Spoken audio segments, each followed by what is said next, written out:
पढ़ने पर दिया जाए। तो हम लोग क्या कर रहे थे, उस पे आया जाए। सातवाहन काल हो रहा था, सातवाहन वंश। थोड़ा सा रिपीट कर देते हैं। सातवाहन वंश में हम लोग देख रहे थे कि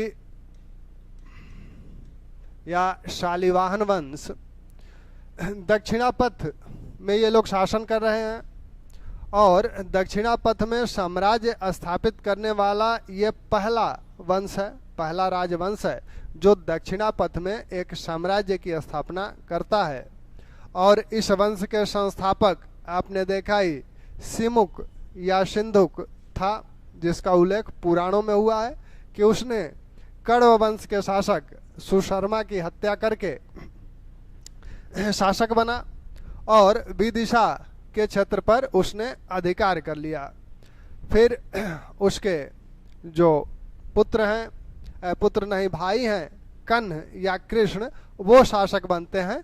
तो शासकों को हम लोगों ने देखा था शिमुक, कन्न या कृष्ण। फिर सातकर्णी प्रथम, सातकर्णी उपाधि वाला पहला शासक ये है। सातकर्णी प्रथम के बाद के कोई शासक हैं, सातवें शासक को देखा गया था, कौन था? सातकर्णी द्वितीय। और यही सर्वाधिक समय तक शासन करने वाला शासक है सातवाहन वंश का। 17वां शासक, इसके बाद आपका 17वां शासक जो महत्वपूर्ण शासक था वो हाल था। 23वां जो शासक था इस वंश का, सबसे महत्वपूर्ण शासक इस वंश का, गौतमी पुत्र सातकर्णी। और इसके बाद वासिष्ठ पुत्र सातकर्णी, वासिष्ठ पुत्र पुलुमावी बोला जाता है इसे, पुलुमावी, और इसे ही पुलोमा पुराणों में बोला गया है। फिर इनके बाद के जो शासक हैं उसमें अंतिम जो सबसे प्रमुख शासक है इस वंश का वो यज्ञ श्री सातकर्णी है। और इस वंश का अंतिम शासक है पुलुमावी चतुर्थ। पुलुमावी चतुर्थ इस वंश का अंतिम शासक है। तो इतना हम लोगों ने शासकों के विषय में देखा था। अब इन शासकों के विषय में, स्वाति जी गुड इवनिंग। तो इन शासकों के विषय में ये देखा गया था कि इतने शासक हैं, महत्वपूर्ण जो शासक हैं, बीच बीच में और हैं, जैसे यज्ञ श्री सातकर्णी के पहले शिव श्री सातकर्णी हैं या स्कंद श्री सातकर्णी हैं, तो उनकी बात भी बीच बीच में हो जाएगी। हम लोगों ने शिमुक को देखा था कि शिमुक इस वंश के पहले शासक हैं और इस वंश के संस्थापक जो माने जाते हैं वो माने जाते हैं कि इस वंश की स्थापना किसी सातवाहन नामक व्यक्ति ने की थी। तो सातवाहन इनके पूर्वज हो सकते हैं, इसीलिए इस वंश या कुल का नाम सातवाहन पड़ा। और सातवाहन राजाओं ने अपने अभिलेखों में सातवाहन कुल का अपने को बताया है। वो कहीं भी आंध्र जातीय खुद को नहीं कहते हैं, आंध्र जातीय उन्हें पुराण कहते हैं। ठीक, तो ये सारी बातें हो गई थी। सातकर्णी के विषय में भी बात हो गई थी, सातकर्णी द्वितीय के भी विषय में हुई थी, हाल के विषय में भी बात हो गई थी, और गौतमी पुत्र सातकर्णी। चलिए यहाँ से शुरू करते हैं गौतमी पुत्र सातकर्णी से। हालांकि कुछ बातें इनकी हो गई थी। गौतमी पुत्र सातकर्णी इस वंश का सबसे शक्तिशाली और सबसे प्रमुख शासक है। गौतमी पुत्र सातकर्णी के पहले सातकर्णी प्रथम और गौतमी पुत्र सातकर्णी के बीच के काल को सातवाहन काल में अंधकार का युग बोला जाता है। अंधकार का युग ये था। इसमें एक तो उत्तराधिकारी सातकर्णी प्रथम के दुर्बल थे या निर्बल थे, और दूसरे इसी समय इधर से शकों का आक्रमण हुआ था। तो शकों ने आक्रमण किया जब उत्तर पश्चिम से, तो गुजरात और महाराष्ट्र के इनके क्षेत्रों पर अधिकार कर लिए। हो सकता है कि कुछ सातवाहन शासकों ने शकों की अधीनता भी स्वीकार की हो। तो इसलिए यह अंधकार युग है इस अंधकार युग को समाप्त करने का श्रेय यानी सातवाहन साम्राज्य के पुनरुद्धार का श्रेय गौतमी पुत्र सातकर्णी को दिया जाता है। गौतमी पुत्र सातकर्णी, इनके नाम से ही स्पष्ट है कि ये गौतमी के पुत्र हैं, यानी इनकी माता का नाम गौतमी बलश्री है। गौतमी बलश्री है। इनके पिता, अब माता का नाम है तो कभी मान लीजिए पिता का नाम पूछा जा सकता है, क्योंकि माता का नाम तो आपके नाम में ही दिख रहा है। तो शिवास्ति, शिववस्ति इनके पिता का नाम है। तो इसको थोड़ा सा ध्यान रखिएगा। गौतमी पुत्र सातकर्णी ने क्या किया? गौतमी पुत्र सातकर्णी ने अपने शासन काल के 17वें वर्ष शकों पर आक्रमण किया। उस समय शकों की जो छहरात शाखा है वह इस क्षेत्र पर शासन करती थी। छहरात शाखा, शकों की 2 शाखाएं दक्षिण में और उत्तर पश्चिम, दक्षिण उत्तर पश्चिम क्षेत्र में है। एक छहरात शाखा जो पहले आई, इसके बाद कार्दमक शाखा जो इसके बाद आई। इस शाखा के शासक यहाँ पर नहपान और उषावदात थे। पहले से ये शासन कर रहे थे इस क्षेत्र पर, मालवा वाले क्षेत्र पर और महाराष्ट्र वाले क्षेत्र पर। 17वें वर्ष गौतमी पुत्र सातकर्णी ने इन लोगों पर आक्रमण किया और इन दोनों को पराजित किया। कहा जाता है कि संभवतः ये मारे भी गए। नहपान, उषावदात नहपान का दामाद था। दोनों मारे गए संभवतः। और इन लोगों ने जिन क्षेत्रों को जिन गांवों को बौद्ध संघ को दान में दिया था, उन गांवों को गौतमी पुत्र सातकर्णी अब अपनी ओर से बौद्ध संघ को दान में देता है। 2 गांवों की बात हुई थी, आज कालकीय और करजक। ये जो 2 गांव हैं, अजकालकीय को नासिक के बौद्ध संघ को दान में दिया गया था। गौतमी पुत्र फिर उसे नासिक के बौद्ध संघ को दान में दे देता है अपनी ओर से, अपने नाम से। तो नासिक के बौद्ध संघ को दान में दे दिया। और करजक नामक ग्राम कार्ले के बौद्ध संघ को दिया गया। कार्ले में जो बौद्ध संघ था उसे ये गांव दान में दिया गया। तो ये पूछा जाता है कि अजकालकीय नामक ग्राम कहाँ के बौद्ध संघ को दान में दिया गया था? तो आपको नासिक के बौद्ध संघ को दिया गया था और करजक नामक ग्राम कार्ले के बौद्ध संघ को दिया गया था। कल एक बात और चर्चा की गई थी कि भूमि दान या ग्राम दान देने का पहला उल्लेख किस अभिलेख में मिलता है? तो वो आप लोगों ने देखा था कि वह नागनिका का जो नाना घाट अभिलेख है, सातकर्णी प्रथम की जो पत्नी है नागनिका, उनके नाना घाट अभिलेख में पहला अभिलेखीय प्रमाण ग्रामदान का मिलता है, जो कि ब्राह्मण और बौद्धों को दिया गया था। तो यहाँ इसने ये कार्य किया, इनके कोषागार पर अधिकार कर लिया। और ये युद्ध जो हुआ था, इस युद्ध के पश्चात इसने नापान और उषावदात के कोषागार पर अधिकार कर लिया। और ये जोगलथम्बी से जो कोषागार है उसमें देखा गया है कि इसमें 13,250 चांदी की मुद्राएं थीं। इन 250 चांदी की मुद्राओं में से लगभग 2/3 मुद्राएं गौतमी पुत्र सातकर्णी द्वारा पुनरांकित हैं। पुनरांकित का मतलब कि उसके एक और उसने अपना नाम भी लिखवा दिया। एक तरफ तो आपका नाहपान का नाम लिखा ही है, दूसरी तरफ उसने अपना नाम लिखवा दिया। यानी यह स्थिति शो करती है कि अच्छा यहाँ हाँ, तो इसको चष्टक दरअसल कार्दमक शाखा का है, इसको आप चष्टक लिखे हैं तो इसको नापान, चष्टक काट के नापान कर लें।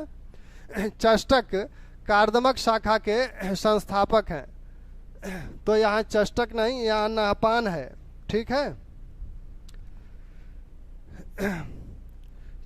चष्टक अगर कल लिखे हो तो उसको चष्टक को काट के आप नापान लिख लीजिएगा, ठीक है।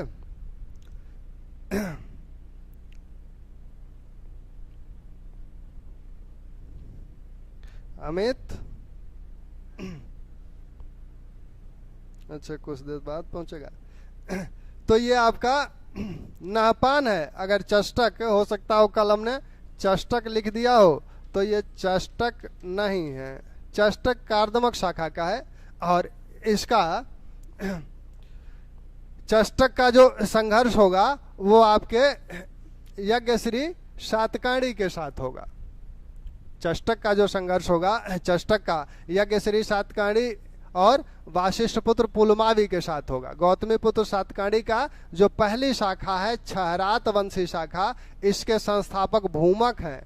क्षहरात वंशी शाखा के संस्थापक भूमक थे और कार्दमक वंशी शाखा के संस्थापक चष्टक था, तो चष्टक बाद में आता है, ठीक।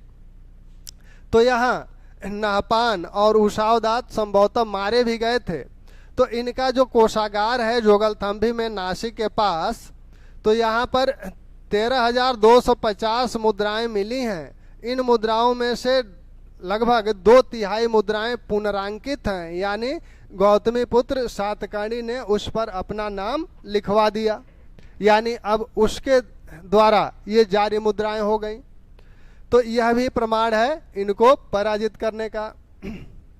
गौतमी पुत्र सातकाणी के विषय में जो सूचनाएं मिलती हैं वह वाशिष्ठ, उसके पुत्र वाशिष्ठ पुत्र पुलमावी के नासिक गुहालेख से मिलती हैं।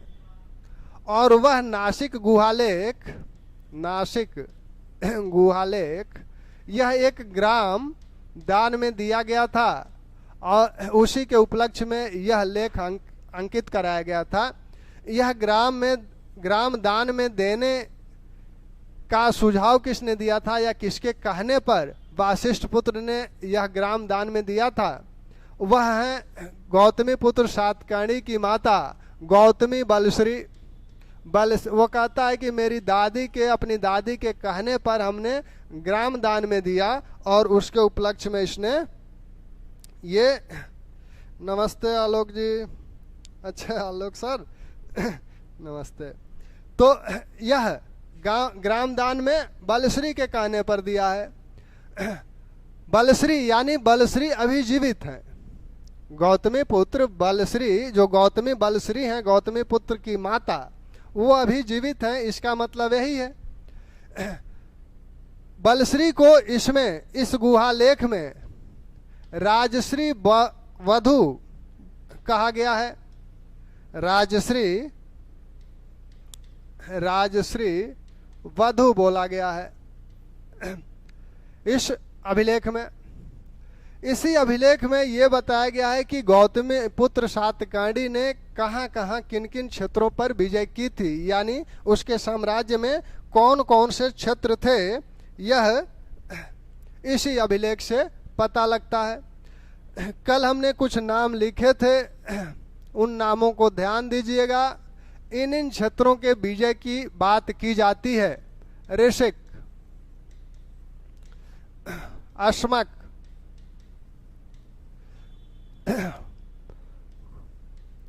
कुकुर, अनूप, ये कृष्णा नदी तट का क्षेत्र है।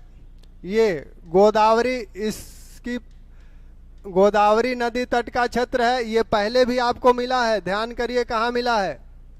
नदी तट का क्षेत्र है। अश्मक कहीं मिला है पहले, इसके पहले।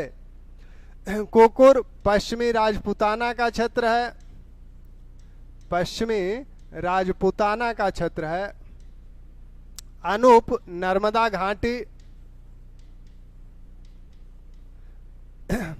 मूलक पैठन महाराष्ट्र, आकार पूर्वी मालवा, मालवा, अवंती पश्चिमी मालवा, ठीक।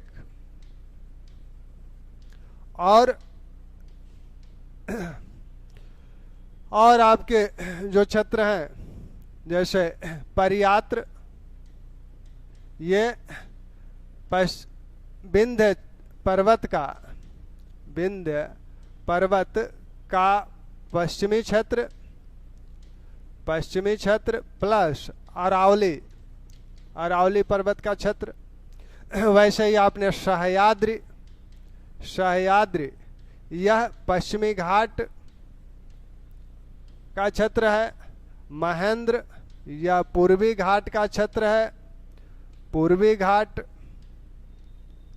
तो ये आपके यहाँ से सीधे सीधे भी प्रश्न बनते हैं कि जैसे अस्मक कहाँ है, किस क्षेत्र से, अस्मक का मतलब किस क्षेत्र से है, या अवंती का मतलब किस क्षेत्र से है, या इधर 4 को देकर इधर 4 स्थान आपसे मिलवा लिए जाएं कि इसे सुमेलित कीजिए, यह भी हो सकता है, ठीक।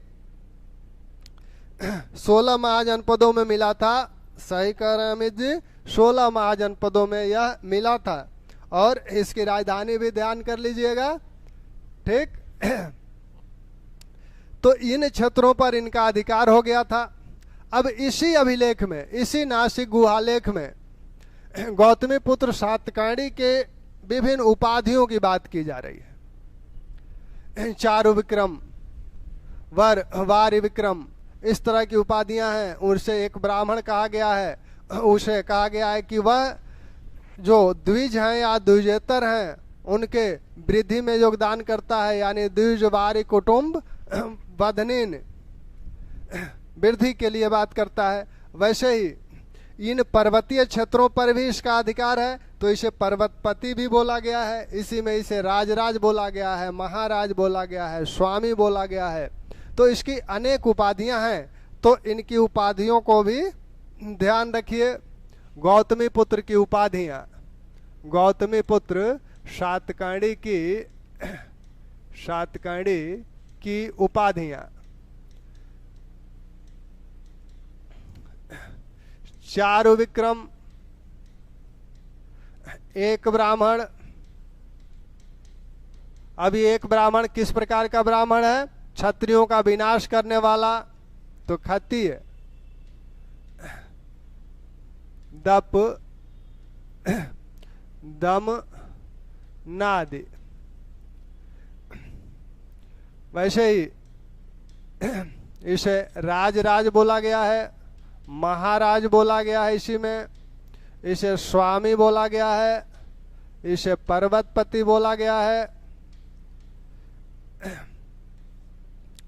यह इसके बताया गया है इसी गुहालेख में कि इसके घोड़े जो है तीनों समुद्रों का पानी पीते थे। तिरी समुद्र, तोय, पित, वाहनस्य, यानी तीनों समुद्रों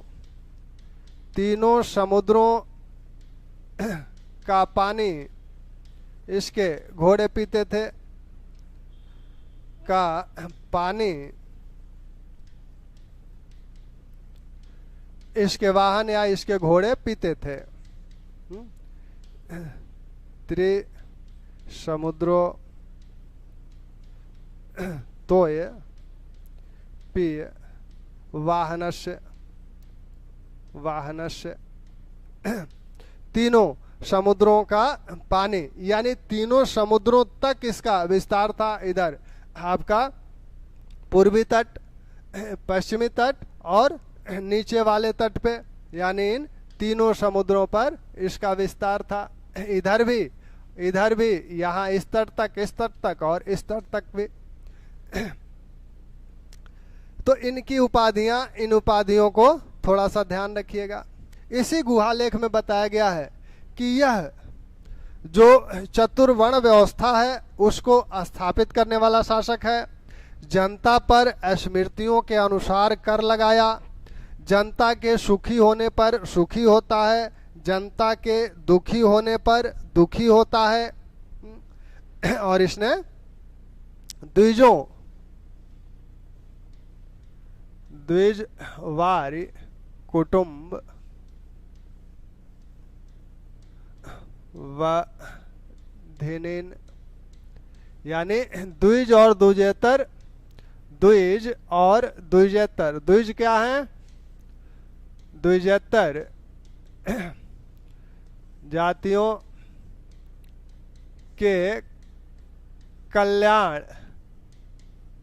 में रुचि रखता है। द्विज क्या है? द्विज में कौन कौन जातियां हैं? द्विज की बात हुई है। द्विज में 3 जातियां आती हैं जिनका दोबारा जन्म हुआ हो, ब्राह्मण, क्षत्रिय और वैश्य।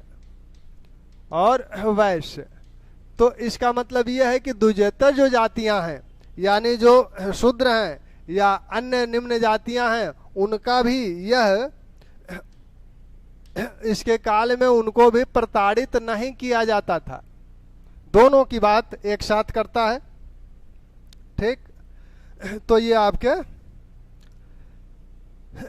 इसके विषय में कहा गया कि ये जनता के सुखी होने पर सुखी होता है, स्मृतियों के आधार पर कर लगाता है, वर्ण संकरता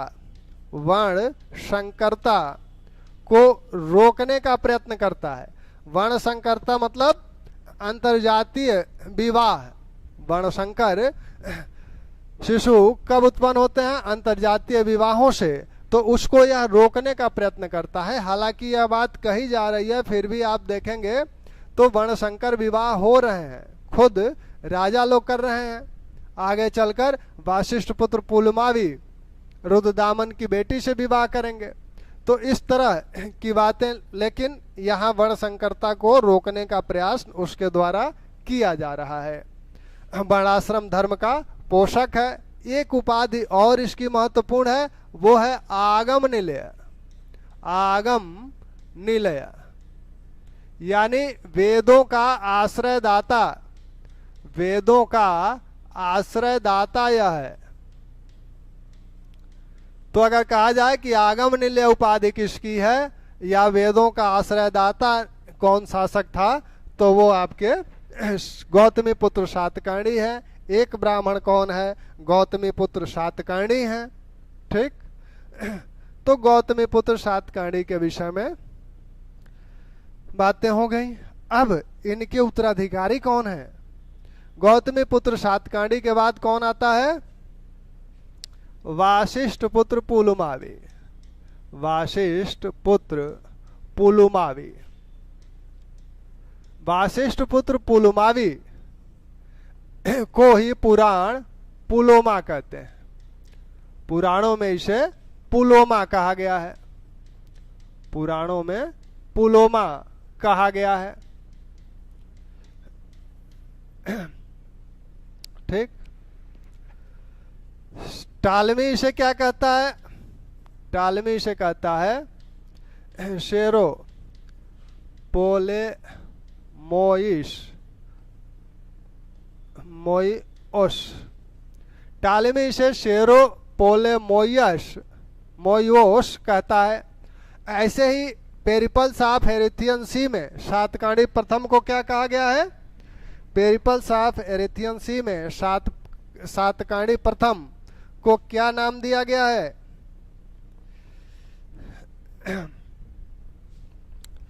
बातें समझ में आ रही है ना?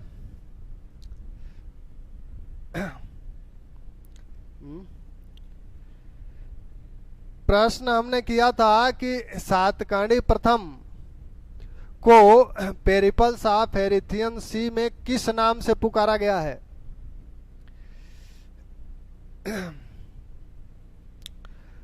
तो बातें समझ में आ रही है ना? शाम का समय है, चाय वो पी के बैठे हैं ना कि अभी चाय पीना है। इलाहाबाद में जो लोग होंगे उनको तो चौराहे पे जाना होगा। ये समय भी चौराहे वाला है लेकिन इस समय चौराहे वगैरह पे ना जाइए, और यहीं जो है आद्या जी नेटवर्क आप लोगों का रह रहा है ना, तो नेटवर्क रखिए।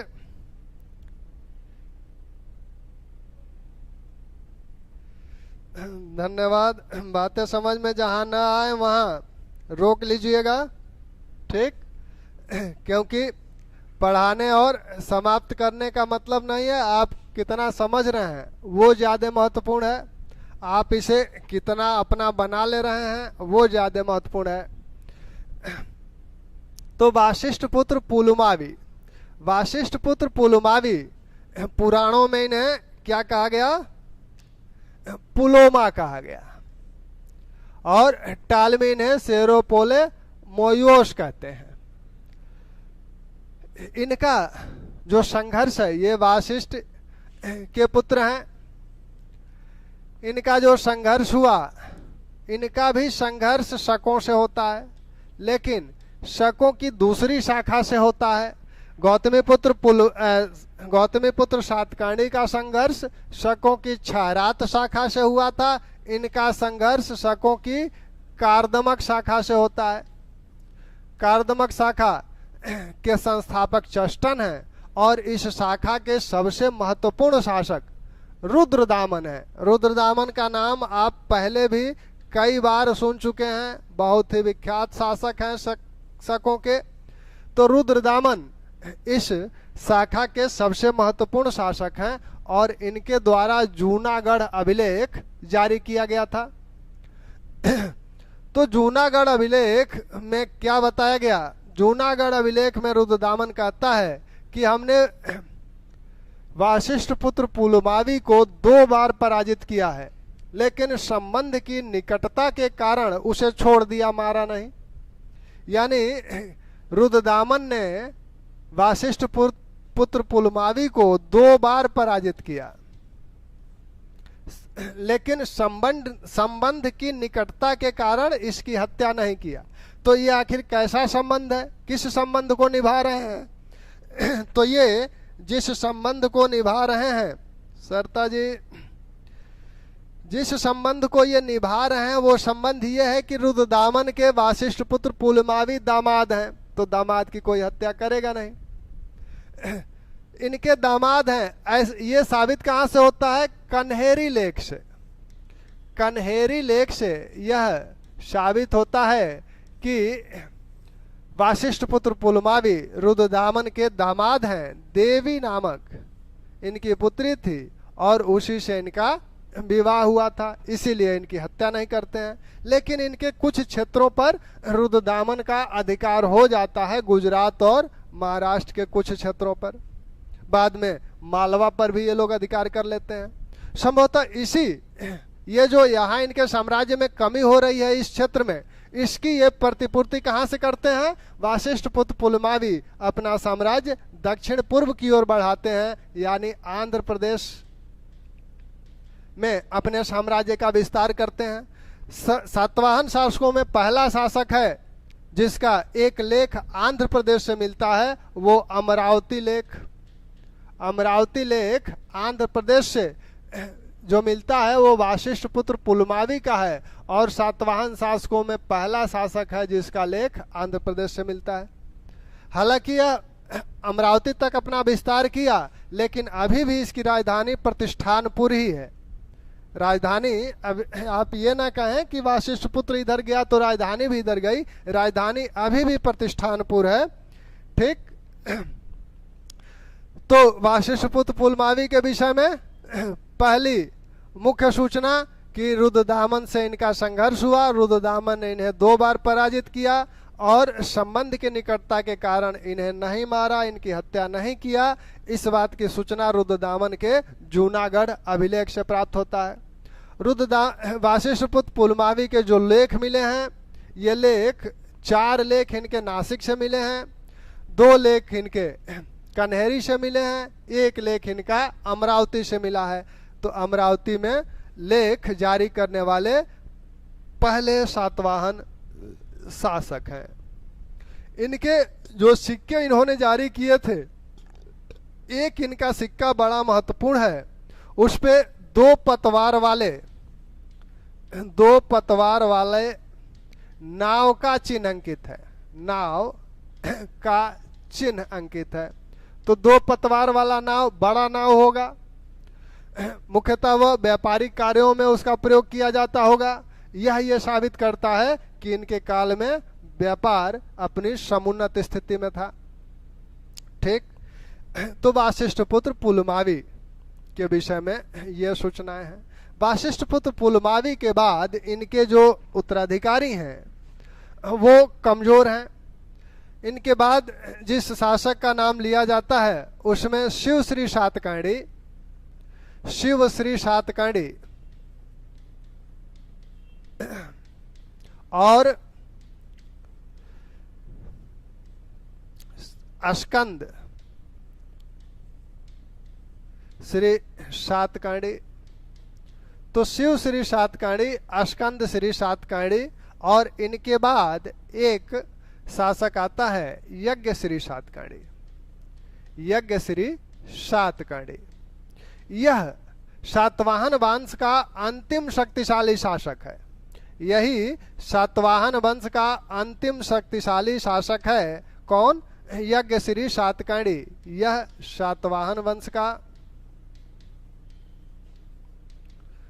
का अंतिम शक्तिशाली शासक है, अंतिम शक्तिशाली शासक है।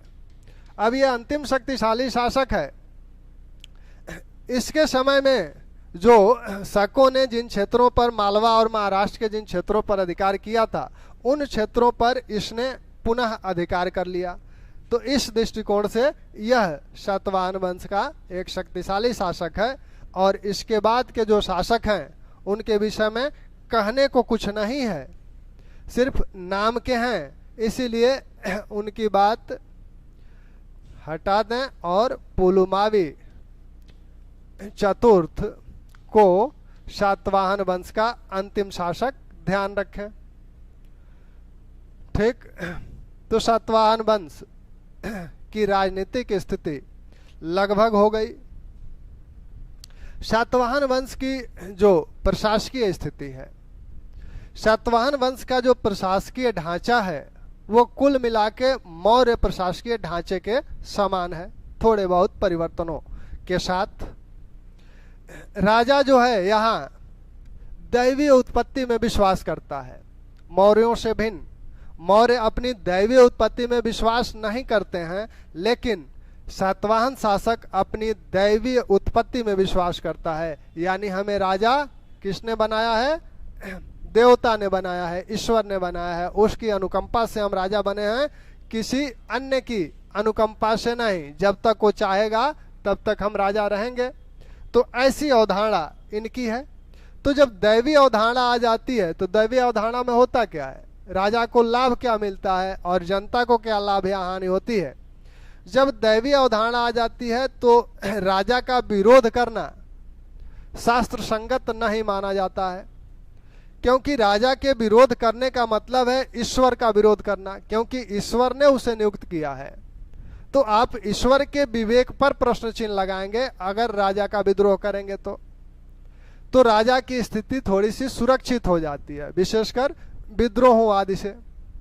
और जनता को क्या नुकसान होता है? जनता को लाभ नहीं। अगर राजा प्रबुद्ध निरंकुश है, प्रबुद्ध है तब तो जनता को लाभ है, लेकिन अगर सिर्फ निरंकुश है तब वहां राजा की निरंकुशता बढ़ जाती है और वो मनमाने तरीके से व्यवहार करता है और जनता का शोषण बढ़ जाता है। लेकिन यहाँ जो सातवाहन शासक हैं ऐसा नहीं है।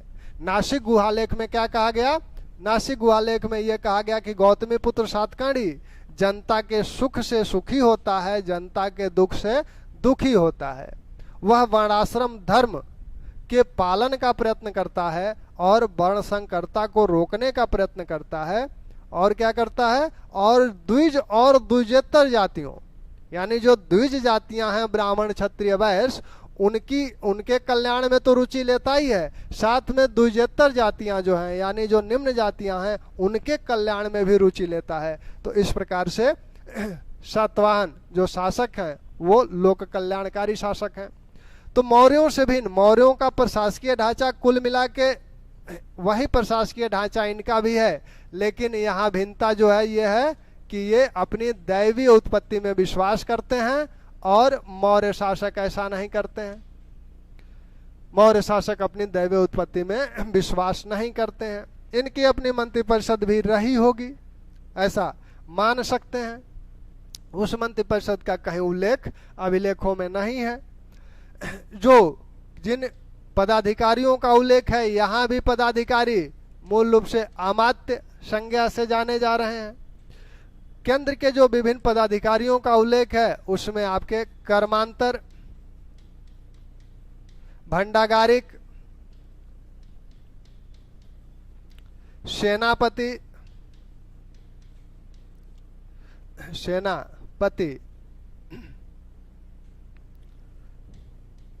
पटाल, पाल,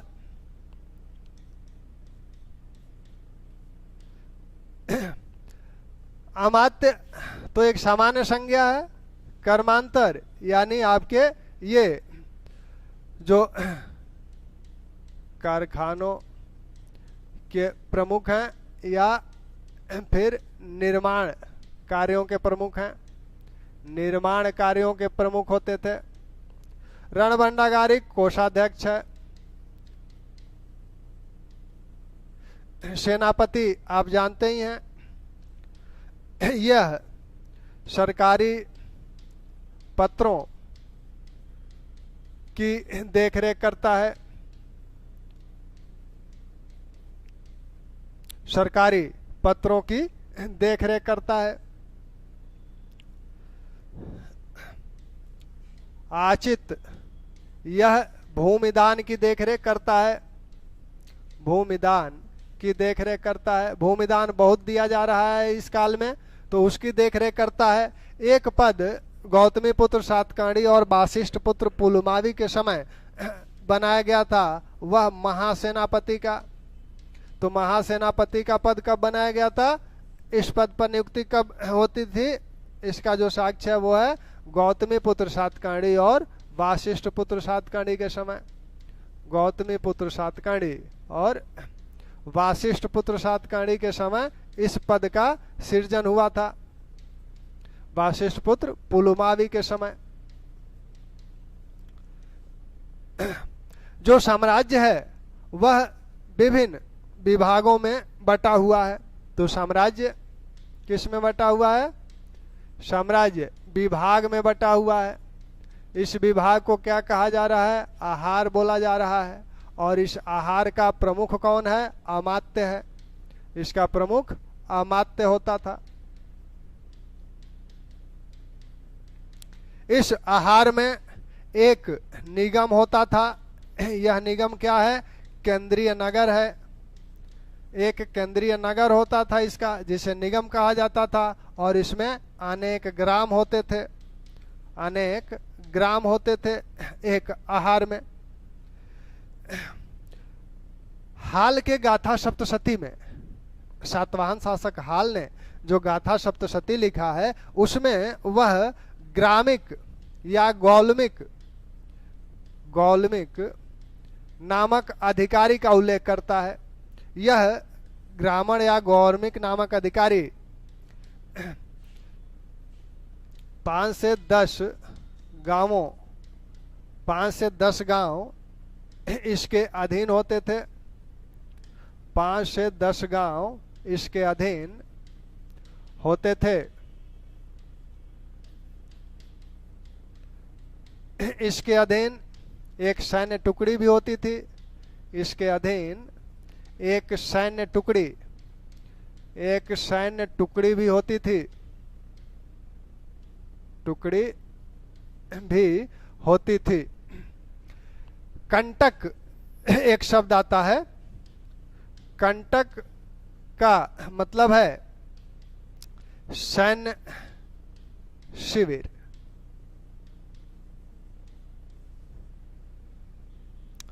तो ग्रामिक या गौलमिक गांव का अधिकारी था। हाँ प्रीति जी, हेलो, कैसे हैं आप लोग? अच्छा, ये बताइए, पढ़ने के बाद आप लोग क्या करते हैं? मतलब दिन भर पढ़ते रहते हैं? एक शब्द इधर पंचौरा है।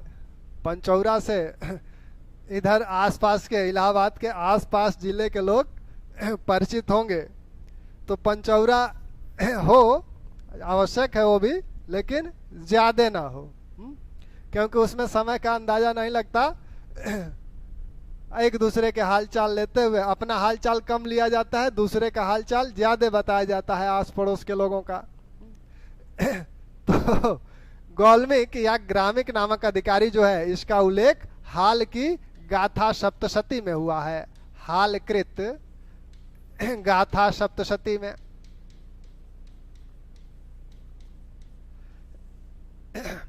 हालकृत गाथा सप्तशती में ग्रामिक या गौल्मिक का उल्लेख हुआ है। तो ये इनके अधिकारी हैं। नगर का शासन एक निगम सभा द्वारा चलाया जाता था, और ऐसा माना जाता है कि जो स्थानीय शासन है वो, यहाँ सामंतों का भी उल्लेख मिलता है। पहली बार सामंतों का उल्लेख इसी काल में मिलने लगता है। तो महारठी और महाभोज जैसे सामंतों का उल्लेख भी इस काल में मिलता है। तो जो महारठी हैं वो उत्तरी, जो पश्चिमी घाट का पर्वत है उसके उत्तरी क्षेत्र में है, और जो महाभोज हैं ये उत्तरी कोंकण में शासन करते थे। तो इन सामंतों का भी उल्लेख यहाँ मिलता है। सामंतवाद का प्रारंभ इसी सातवाहन काल से माना जाता है, जो कि बाद में एक महत्वपूर्ण राजनीतिक और आर्थिक भूमिका में इनका एक महत्वपूर्ण रोल होगा। तो सामंतों का उल्लेख पहली बार यही मिलता है। यहाँ जिन दो सामंतों का उल्लेख मुख्य रूप से हुआ है वो महारठी और महाभोज। महारठी ये बड़े सामंत हैं। महाभोज जैसे बड़े सामंतों का उल्लेख मिलता है इनके अभिलेखों में, जैसे बड़े सामंतों का उल्लेख मिलता है। महारठी कहाँ शासन कर रहे हैं? उत्तरी क्षेत्र में, उत्तरी पश्चिमी घाट में, और ये आपके उत्तरी कोंकण में शासन करते थे। सामंतवाद की पूर्व मध्यकाल में एक निर्णायक शक्ति के रूप में सामंत उभरते हैं, और वो लोग, मैं भी ठीक हूं, आपके सामने हूं। तो ये जो है बड़े सामंत हैं महारठी और महाभोज। तो इनकी सबसे प्रमुख विशेषता जो सामंतवाद के संदर्भ में है कि इसी समय सामंतवाद का उदय धीरे धीरे होना शुरू होता है। और इस उदय के पीछे कारण क्या बताया जाता है? इस उदय के पीछे जो ग्राम दान दिया जा रहा है, रामशरण शर्मा कहते हैं कि ये ग्राम दान जो दिया जा रहा है, इसी ग्राम दान से ये सामंतवादी प्रथा शुरू हुई। ये जो ग्राम दान अभी जो दिए जाते थे, ये बिल्कुल जिसको भी दान में दिया जाता था ग्राम, वो सभी करों से मुक्त होता था। हालांकि भूमि दान देने की प्रथा मौर्य काल में है। मौर्य काल में भूमि दान दिया जा रहा है, लेकिन वो किसे दिया जा रहा है? वो विद्वान ब्राह्मणों और शिक्षकों को दिया जा रहा है, उन्हें अध्ययन अध्यापन कार्य के लिए। लेकिन यहाँ इस तरह की कोई शर्त नहीं है, और इसे कभी भी लिया जा सकता है। यहाँ अब लेने वाली बात नहीं हो रही है। अब इनकी सामाजिक स्थिति पे आ जाए। अच्छा, एक राजाओं में एक बात और ध्यान रखिएगा कि यहाँ के राजा जो उपाधियां धारण कर रहे हैं, उन उपाधियों का विशेष ध्यान रखिएगा। फिर एक बार रिपीट करा दें जो प्रमुख उपाधियां हैं। सातकर्णी प्रथम की प्रमुख उपाधि है दक्षिणापथपति, और वही वासिष्ठ पुत्र पुलमावी की उपाधि है दक्षिणापथ पथेश्वर। तो इन दोनों में के अंतर में ध्यान रखिएगा। सातकर्णी प्रथम की उपाधि है दक्षिणापथपति, दक्षिणापथपति, और वासिष्ठ पुत्र की उपाधि, वासिष्ठ पुत्र पुलमावी की उपाधि आपकी दक्षिणापथेश्वर, दक्षिणापथेश्वर। तो थोड़े से नाम में ध्वनि में समानता दिख रही है, तो इससे कोई कंफ्यूजन ना हो। तो वासिष्ठ पुत्र पुलमावी का दक्षिणापथेश्वर और सातकर्णी प्रथम का दक्षिणापथपति। सातकर्णी की अन्य उपाधि अप्रहति चक्र, अप्रहति चक्र इनकी एक उपाधि थी। और इन्हें क्या कहा गया था? प्रतिष्ठानपति, प्रतिष्ठानपति भी कहा गया है। इनकी उपाधियां बार बार पूछी जाती हैं, इसलिए विशेषकर ये उपाधि तो बार बार इनकी पूछी जाती है, ये दोनों। तो ये अप्रहति चक्र और प्रतिष्ठान पति भी बोले जा रहे हैं, पश्चिम पति भी बोले जा रहे हैं। वैसे ही गौतमी पुत्र सातकर्णी की उपाधियां आपने अभी देखी। उनमें सबसे महत्वपूर्ण जो उपाधियां हैं कि तीनों समुद्रों के घोड़े, तीनों समुद्रों से पानी पीते थे, उनकी उपाधि जो आपकी अन्य जो उपाधियां दिखी थी आपकी राजराज महाराज। इन्हीं उपाधियों के संदर्भ में एक उपाधि और ध्यान दीजिएगा, स्वामिन। यह इनकी विशिष्ट उपाधि है और यह उपाधि इन्होंने कहां से धारण की है, कहां से सीखा ये उपाधि धारण करने की? तो ये उपाधि धारण करने की ये लोग शकों से सीखते हैं।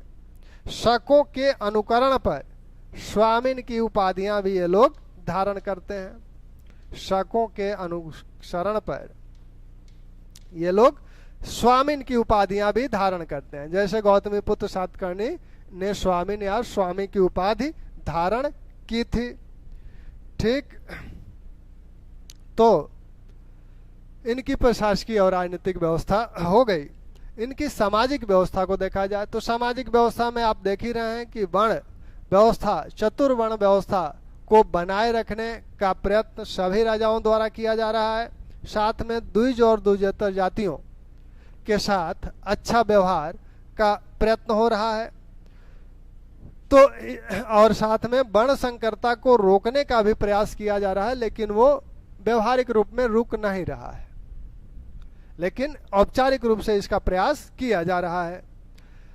महिलाओं की स्थिति इनके नाम से ही स्पष्ट है कि इनके नामों के साथ महिलाओं के नाम लगे हुए हैं। गौतमी पुत्र सातकर्णी गौतमी के पुत्र हैं, तो महिलाओं के लिए कितना सम्मान है इन राजवंशों में, यह इससे दिख रहा है कि जो नारी प्रधान नाम है राजाओं के, तो उससे महिलाओं की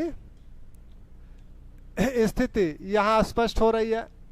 महिलाओं को सभा और समितियों में जाते हुए देखा जा रहा है, यानी पर्दा प्रथा नहीं है। जैसा कि कौटिल्य असुरपस्या या अनिष्कासनी शब्दों का प्रयोग महिलाओं के लिए करते हैं, उस प्रकार के शब्द यहाँ नहीं मिलते हैं। महिलाओं की स्थिति यह है कि वो शासिका भी हैं। पहली महिला शासिका इसी काल में देखने को मिलती हैं, वो आपकी नागनिका हैं।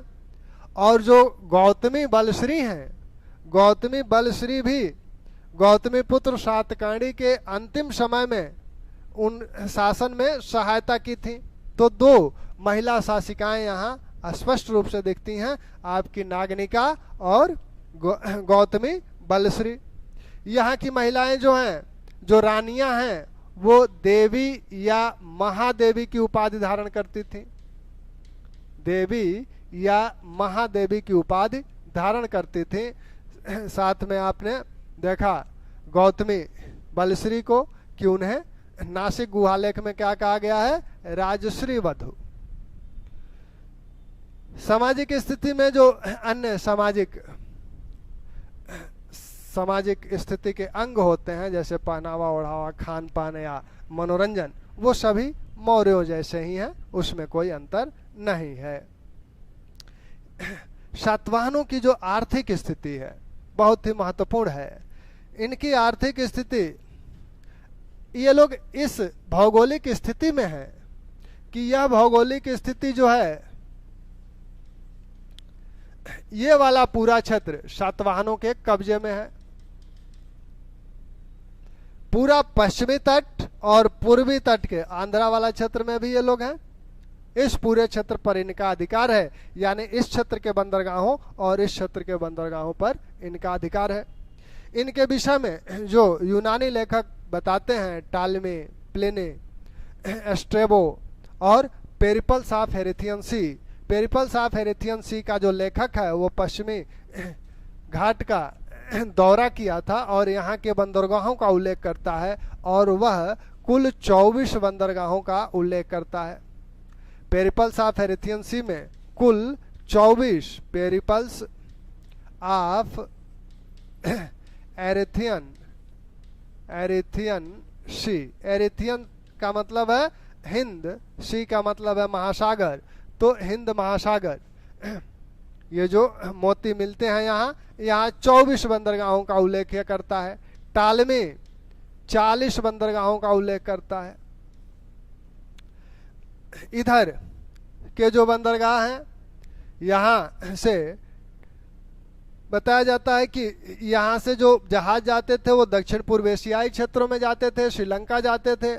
यहाँ के जो जहाज थे आपके मिस्र, रोम आदि देशों में जाते थे। तो यहाँ जो जहाज जा रहे हैं ये आपके दक्षिण पूर्व एशियाई देशों, श्रीलंका, यहाँ से जो जहाज जा रहे हैं आपके मिस्र, रोम और पश्चिमी देशों में जा रहे हैं। यहाँ जो प्रमुख बंदरगाह हैं आपका भड़ौच है, जिसे पेरिपल्स में बेरीगाजा बोला गया है। पश्चिमी तट के प्रमुख बंदरगाह भड़ौच, जिसे पेरिपल्स में बेरीगाजा बोला गया है। यही भृगुकच्छ है, इसी को भृगुकच्छ भी बोला गया है। सोपारा, कल्याण, वैरकम, यह बंदरगाह सिंधु तट पर है। सिंधु तट पर यह बंदरगाह था। पूर्वी तट पे जो बंदरगाह है, जैसा कि टालमी कहते हैं, कंटकोशली, कोदूर को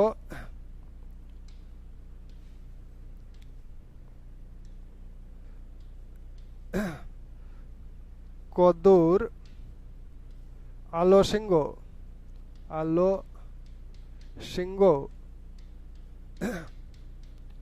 ये पूर्वी तट के प्रमुख बंदरगाह हैं। कंटकोशली, कोदूर, आलोशिंगो। और पश्चिमी तट के, पूर्वी तट के बंदरगाह पूछे जाते हैं, कंटकोशली कहाँ है, कोदूर कहाँ है या आलोशिंगो कहाँ है। वैसे ही पश्चिमी तट के प्रमुख बंदरगाह, इसमें आपका सबसे प्रमुख बंदरगाह भड़ौच है, कल्याण, और सबसे बड़ा बंदरगाह सोपारा है। सोपारा। यहां से जो वस्तुएं जा रही हैं, पेरिपल्स में पहली बार सूची मिलती है भारत से निर्यात होने वाली वस्तुओं का। तो अगर भारत से निर्यात होने वाली वस्तुओं की पहली सूची अगर किसी में मिलती है तो आपके पेरिपल्स में मिलती है। पेरिपल्स में निर्यातित वस्तुओं की सूची मिलती है। अब कौन कौन सी वस्तुएं जाती थी? रेशमी वस्त्र, विभिन्न प्रकार के रत्न, हाथी दांत, मसाले, तो ये निर्यातित वस्तुएं हैं। उधर से रोम से कौन सी वस्तुएं रही हैं? तो वहां से मदिरा आ रही है, शीशा आ रहा है, सोना आ रहा है। यह जो व्यापार था यह भारत के पक्ष में था। व्यापार का जो भुगतान संतुलन था, व्यापार का भुगतान संतुलन भारत के पक्ष में था, भारत के पक्ष में था। यानी वहां से ये चीजें कम आती थी, ये चीजें जाती ज्यादा थी, और जब ये चीजें जाती थी तो उसके बदले में सोना आता था। प्लिनी इसी पर दुख प्रकट करता है।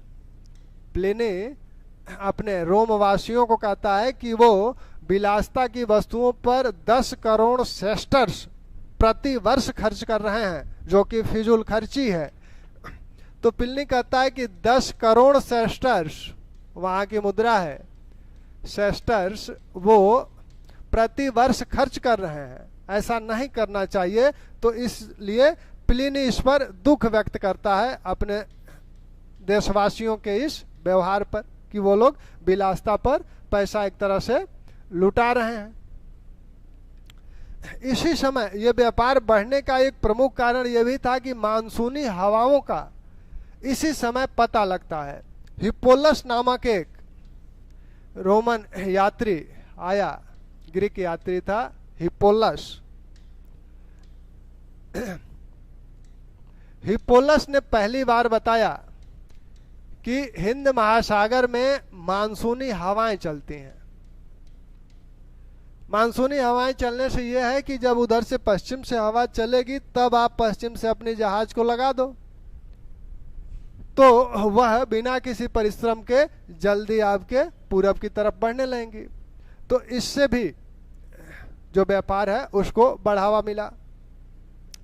अब यहाँ की राजस्व व्यवस्था क्या है? विभिन्न प्रकार के कर लगाए जा रहे हैं। विभिन्न प्रकार के कर यहाँ लगाए जा रहे हैं। तो कर जो व्यापारियों से लिया जाता था, एक जो भूमि कर था उसे कारू बोला जाता था।